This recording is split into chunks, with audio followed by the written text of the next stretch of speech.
If, like me, you dream of cruising the world on a yacht, then you can do no better than to read about people who have already done it, as is the case of Wayne and Christine. In 2021, Wayne and Christine took delivery of a 78-foot yacht, custom built to their own requirements, and set off to tour the world. The yacht and their story is nothing short of awe-inspiring, and you can read about it on their regularly updated blog, a link to which I shall put in the description.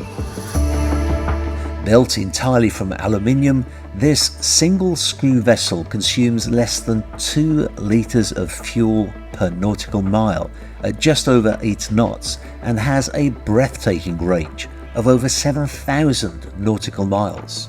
Their story is well catalogued, and I can't urge you enough to delve into the details on their blog, but I was curious about where they built such a unique and efficient vessel.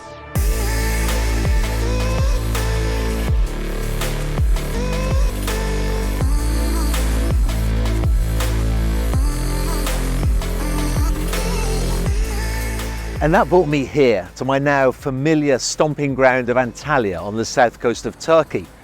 Those of you who watch this channel regularly will know that I have been here before, filming some really quite well-known names in the world of yacht construction.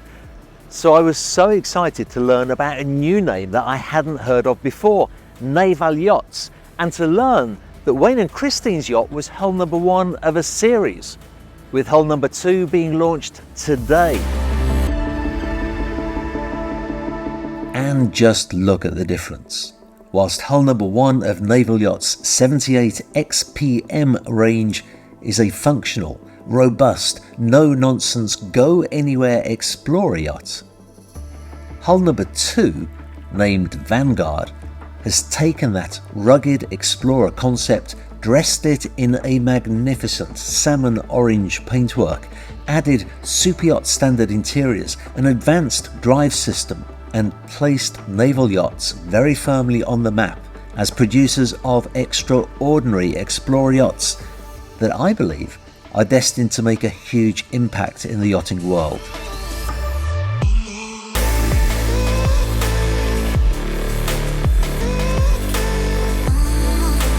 I just had to find out more about the company, so I'll come back to Vanguard in a moment. First, I want to introduce you to Dinçer and Barış Dinç, brothers and the founders of the company. They started as a naval architecture and design studio, and in fact, when I spoke to them, they were very technically minded indeed. They know exactly what their strengths are in designing and building innovative explorer yachts with excellent range and exceptional fuel efficiency. Their 7,000 square metre shipyard can easily build 3 65 metre super yachts at the same time, or 6 24 metres. They have the know-how, the workforce, the space and the talents to be, in my opinion, a major player in the world of explorer yachts. But by their own admission, they have not been great at communicating to the world the amazing work that they have done. Take this, for example. They mentioned to me that they happen to have a 47-foot yacht in the dock undergoing sea trials. Honestly, I didn't think much about it until I realised that this is a 47-foot explorer yacht built from aluminium with hybrid propulsion, a 2,000 nautical mile range at 6 knots. She can run for 2 hours on solar panels only, has a 30 nautical mile range in zero emission mode, and, can I just add, is a pretty sexy looking yacht too. This is the kind of yacht that should be shouted about from the treetops. There is such a large market for it, if more people just knew about it.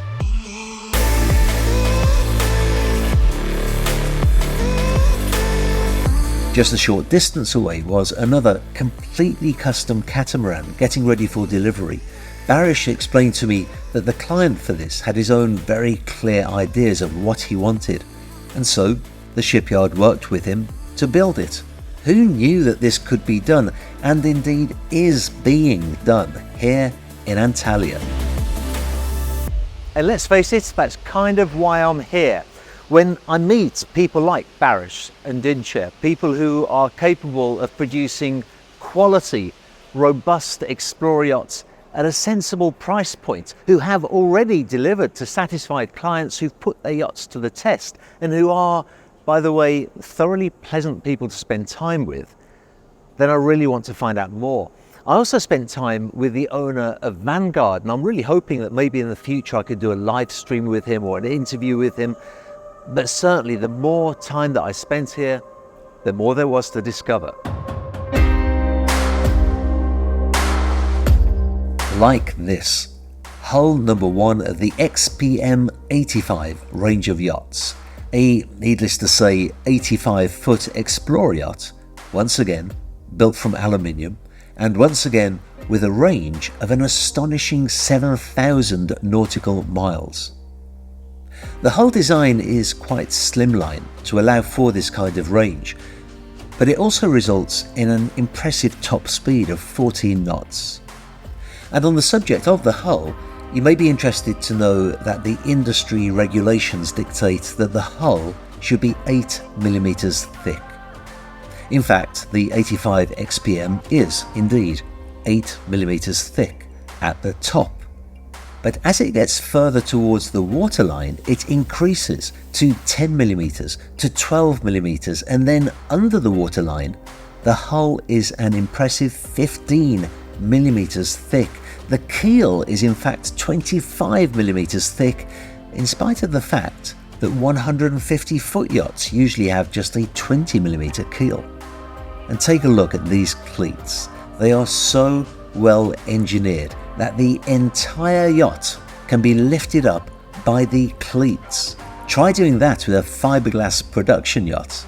The vessel will be equipped with hump-free stabilizers that act both underway and at anchor. And Barish was explaining to me that she shall also have CPP propellers, or controllable pitch propellers. These props actually change their pitch as the yacht increases speed in order to reduce resistance and therefore improve performance.